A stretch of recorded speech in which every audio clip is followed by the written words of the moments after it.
বিশালকায় এক একটি ট্রাক ঢুকছে স্টেডিয়ামের ভেতর। প্রতিটি ট্রাকে রয়েছে বিশেষ প্রক্রিয়ায় তৈরি ঘাসের রোল।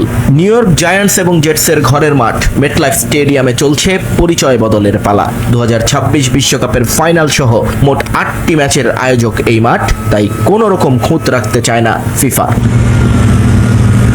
কাজটা মোটেও সহজ নয়। প্রায় 18 ইঞ্চি থেকে 24 ইঞ্চি বালুর স্তরের উপর বেছানো হচ্ছে বিশেষ পার্মাভয়েড কাপড়। এরপর ভ্যাকিউম এবং ভেন্টিলেশন লেয়ারের উপর ধাপে ধাপে বসবে প্রাকৃতিক ঘাস। আবহাওয়া কিছুটা বাগড়া দিলেও বিরামহীন চলছে এই সবুজায়নের কাজ।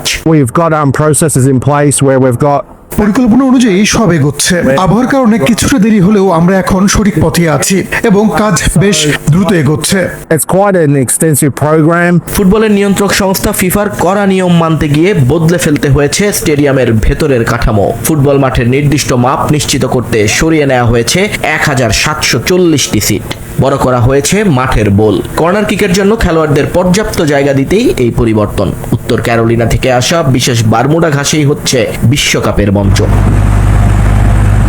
ঘাস বসানোর পর শুরু হবে হাইব্রিড রিইনফোর্সমেন্টের কাজ।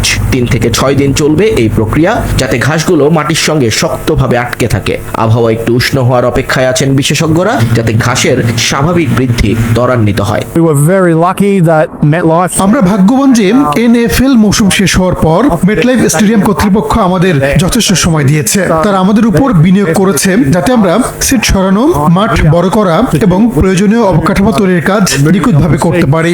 এই প্রক্রিয়া আমরা 12 মাস আগেই শুরু করেছিলাম।